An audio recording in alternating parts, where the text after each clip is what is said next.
Gregory, pronouns he, him, from Tennessee. He's a theist and is bringing in the 5 precepts of Buddhism. Isn't that enough? Enough for what? Let's find out. Gregory, can you hear us? Yes, I can hear you. Can you hear me? Yep, audio is good. Okay, great. Good to be with you, Erica and Aaron. I would like to start out with a little bit of a quote from Alan Watts, that great philosopher who seems to have been a little bit of a joker or a little mischievous. He said, if religion is the opiate of the masses, then I must say that the Hindus had the inside dope. And so I wanted to call in about Hinduism and Buddhism. And I wanted to suggest to you that you take the 5 precepts and follow those and kind of see what happens from there. Why not?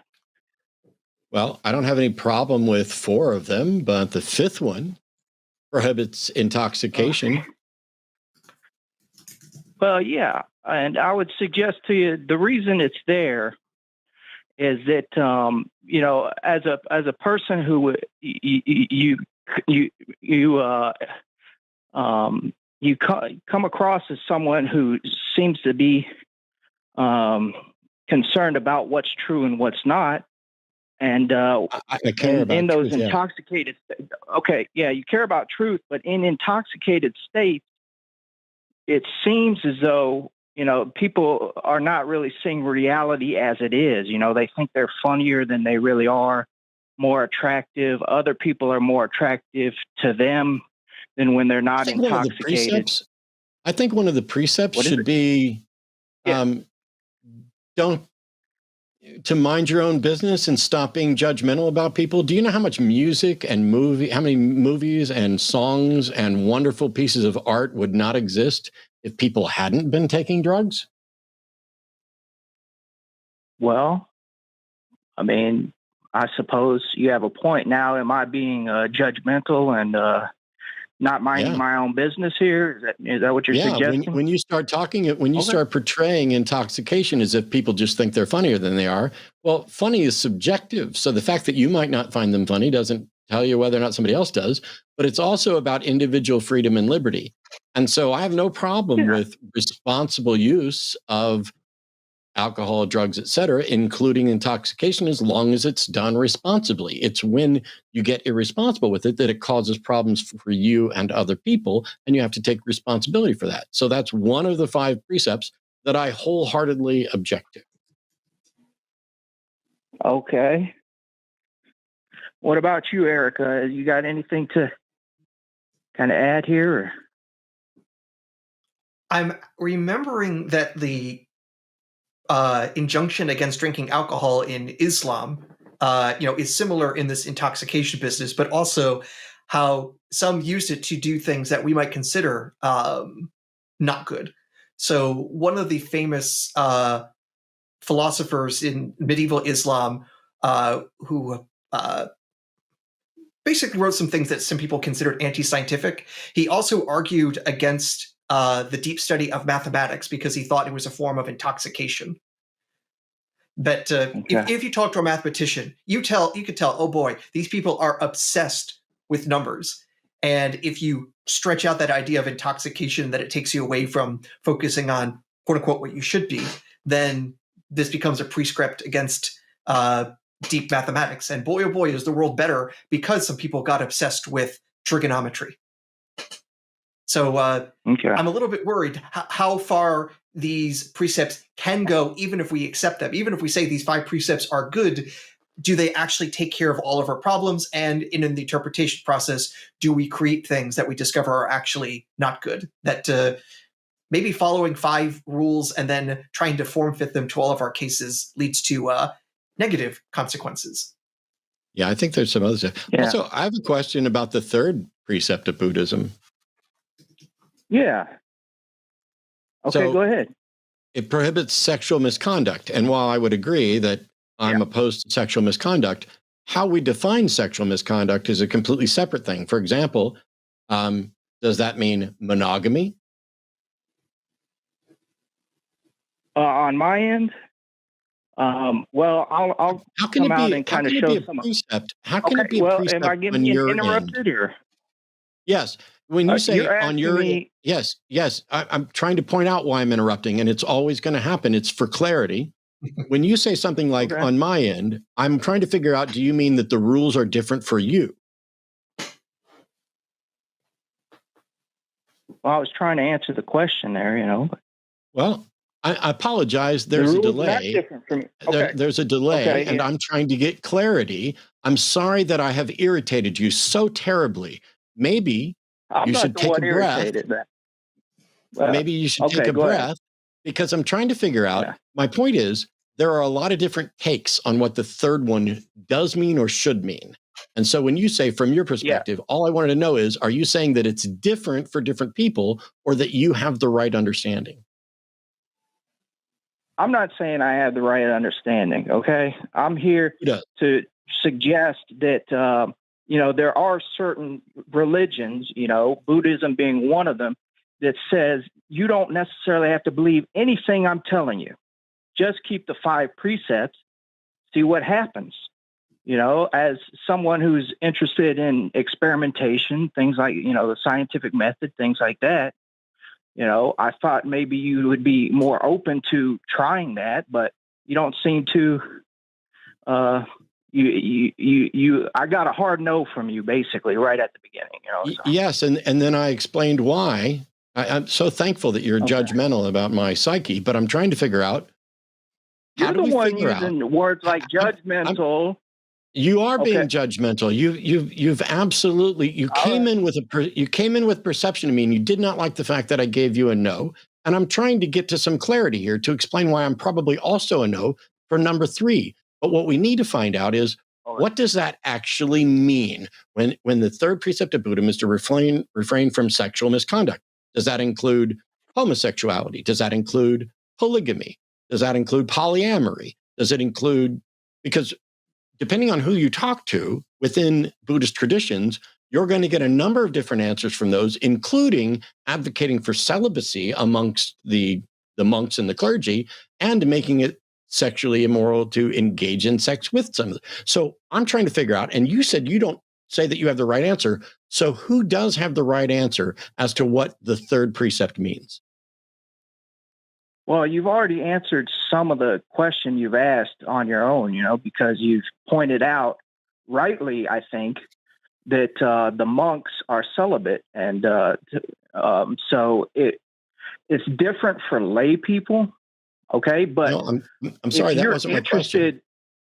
Okay. What is it? Who knows the right answer to what the third precept means?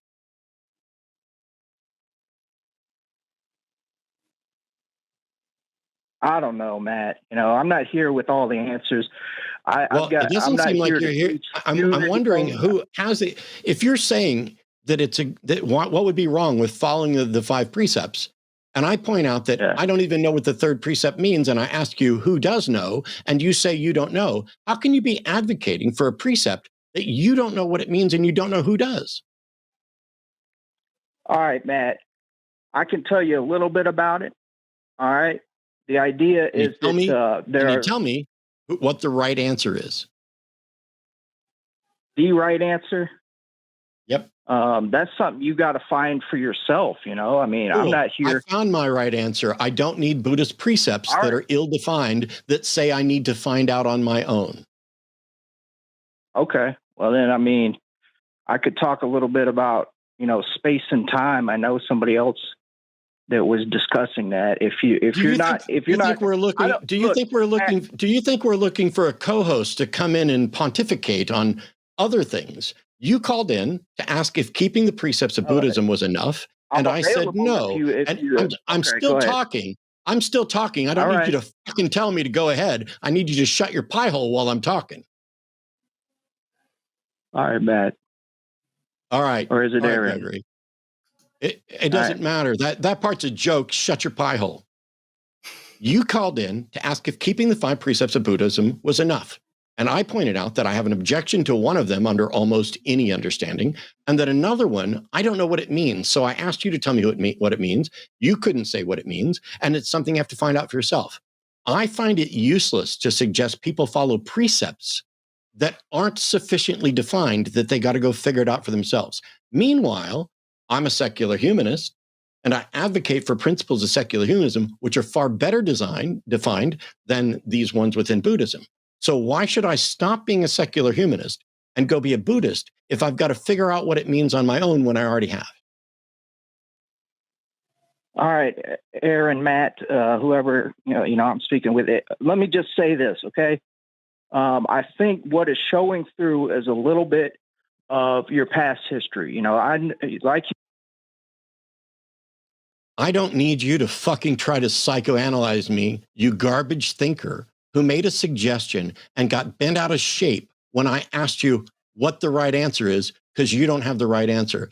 I don't care what you think about me personally or psychologically or why you think I'm reacting this way. I'm reacting this way because I gave you an honest answer and asked a question, and you dodged and immediately began suggesting there's a problem with me. I'm going to bet money you had a problem with me before you called in, didn't you, Gregory? I just heard a beep. I don't know if I'm on or not. You're on now. I said I'm going to bet money that you had a problem with me before you called in, Gregory, right? Look, Matt, I'm just suggesting. Right? Okay, I'm going to mute you. When I ask a fucking question, you're going to answer it, and we're not moving forward until you do. I don't know what you think's going on here. So here's the question. Matt? You had a problem with me before you called in, didn't you? Am I on? I just fucking asked you a question. I did not have a problem with you, Matt. Really? Why would I have a problem with you? I don't know, but you seem to immediately be irritated that I would ask you any question or respond no to your weak ass position. And then when I ask questions about it, you want to start psychoanalyzing me. You know what you can do with your psychoanalysis is shove it up your ass while I'm fucking talking. It's the Protestant. Go ahead. All right, you talk then. It's your show. No, you can I hang already up on did that. me. I know whose fucking show it is. I'm done with you. Aaron can do whatever he wants with you. But I'm done talking to you. Maybe we're dealing with a more...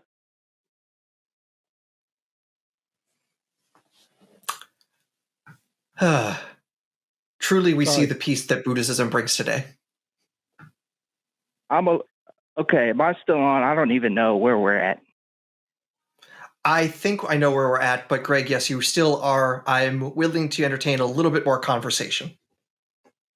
Okay, yeah, I was just trying to suggest that this obsession with what people believe and what I believe and the right belief, and is God real and is he not? That's something that Protestants in particular seem to be a little more concerned with. Other religions. Can I talk? Or what are we doing?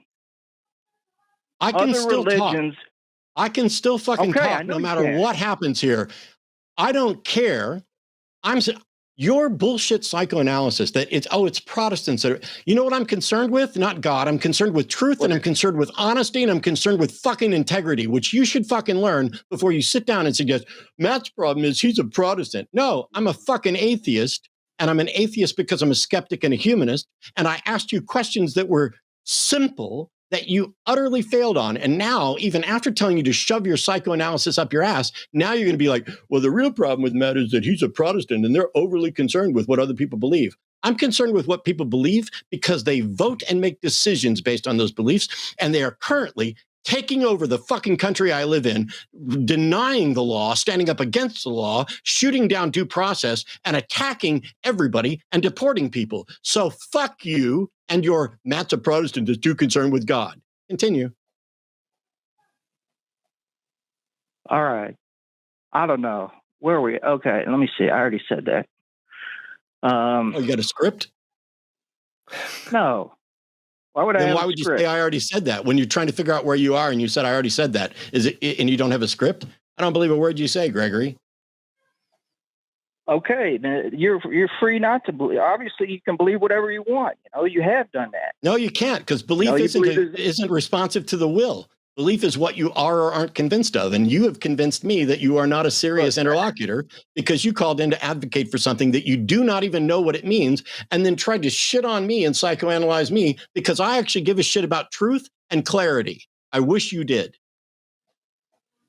All right. Now who's psychoanalyzing who? You're telling me. I'm not psychoanalyzing anybody. I'm talking about demonstrable facts of what you've done during this fucking call. Greg, it's not psychoanalyzing when we respond to what you say, and what you say is objectively problematic here for these things. And of course, you come in with a number of other things that are either you don't know, you don't understand, or just aren't true. You're saying only Protestants obsess about proving the existence of God. I thought Thomas Aquinas had 5 ways of proving the existence of God. Muslim scholars had similar things that Thomas Aquinas borrowed from. Aristotle, even before Christianity, was doing these sorts of things. So you're just so wrong about this, and then using that to somehow, I guess, psychoanalyze and shit on all of Protestantism. I mean, my goodness, it's hard to take seriously these sorts of things. But I'm going to try to take seriously your claims about Buddhism, and I want to try and do something a little bit reverse. You were saying, why not just try on the 5 precepts of Buddhism? Why not try on the precepts of Stoicism? Yeah, why not? I mean, well, you tell me. You're advocating Buddhism. Why not Stoicism instead? Why would you say Buddhism above Stoicism? Well, I'm a fan of Stoicism as well, this gets back to, this idea that you have to pick something, Well, you told us to pick something that would have excluded, for example, drinking alcohol. Stoics don't say don't drink alcohol, for example. Well, that's true. I mean, and by the way, you don't have to be a believer to not drink alcohol, obviously. I mean, Penn Jillette, he does not drink. I'm talking about you advocated the 5 principles of Buddhism, and I'm saying, hey, here's another set of precepts that aren't actually the same as that, and why are we taking the Buddhist principles rather than these other ones? Why is it that somehow only the Buddhists apparently got this right? It seems like, hey, maybe we can actually think for ourselves and realize through reasoning what's right, rather than try on these 5 precepts and don't ask too many questions about what they mean. All right, think for yourself. I'm not here to teach. You're approaching me as though in like a teacher-student relationship here, and that's not a role that I want adult to adult. But if you don't know anything, you definitely can't teach me anything. And you definitely can't tell me what's going on if you don't even know what it is you're advocating. Now, it doesn't follow that I don't know anything. Okay, I didn't say that. You told us already you don't know what the 3rd precept means. I'm not here to teach anything. Greg, you said you don't know what the 3rd precept means, which means when you advocated it, you didn't know what you were talking about. So when I say you don't know what you're talking about, I'm not exactly sure I said it in those words. Okay, I mean, it's all being recorded. When you're done with this call, go back and listen to it. Okay, did I put it exactly like that? I don't think I did, but that is a strong man argument. You want to talk about? Okay. All right. I think the key thing is at this point the call is over. We're done. We're bored. Okay. All right. I appreciate you having me on. So. All right. Enjoy the rest of your take care. May the 4th be with you. Go fuck yourself. The concern there is that it's like, oh, you're approaching me this way. We didn't approach you, dude. You called in to us. You called in to advocate for something, which I've already considered. And I was open to reconsidering it if you had any answers. But then even when Aaron, who's way better at remaining calm in the face of this shit than I will ever be, even more than I care to be. So congrats and thank you. But even when you pointed out to him this, it's like, hey, I'm not here to defend anything or teach anything or pretend like I have any answers. And it's just like, oh, well, you called in to say, why not try Buddhism? And I raised my objections, and I was immediately like, go back and rewind. It's like he did not like the fact that I had a quick no, and that set him off. But let's just say this much. If we have to keep describing these precepts, I'm going to need a drink. I'm out of drink, and I don't like to get drunk. Despite that, see, that's the thing. The fifth precept, I don't like to be drunk because I like my brain when it's working generally. But on occasion, I have no problem at all with imbibing and maybe like if I'm at home being intoxicated or getting high or whatever else. But it's like, it reminds me that the precepts of Buddhism are sufficiently ill-defined and unclear that it reminds me of people who think that thou shalt not kill is a robust enough statement. When, if you look at like US law, you have all sorts of instances where someone might kill another person, and it's first-degree murder, second-degree murder, third-degree murder, negligent homicide, involuntary manslaughter, justifiable harm. There's all these different categories because we have, since the ancient Hebrews, jotted that down, we've learned that life's a little more complicated than that. And I got no problem with someone who wants to, avoiding sexual problems or drinking problems. Cool, good stuff. But when you can't even tell me what the precept means, and there's been significant contention, I guess, as to whether or not the precepts of Buddhism demand monogamy, whether they're okay with polyamory, whether they're okay with homosexuality, who needs to remain celibate, why does anybody need to remain celibate? The very notion that there's a specific class of people who should completely refrain from a perfectly normal, healthy part of any human's existence? I mean, I don't know, but I don't have another answer other than, I guess, because I'm a former Protestant and clearly unable to. Let me see if I can reach Max Zen by the time we get through the next call. That's not going to happen. I'm pretty confident it won't. Hello, I'm Jimmy Snow, executive producer for The Line and avid candy eater. Hey, if you'd like to support this channel, you can do so now on Patreon or as a channel member with tiers specific to supporting specific shows and hosts. And it also supports our ability to expand programming going forward. You could also leave a super thanks down below, get a little special highlighted comment, and I'll tell you what, you could hit like and you could hit subscribe. Now, here are some video suggestions so we can fudge that algorithm. Go with one of ours. Forget everyone else on YouTube. I'm begging.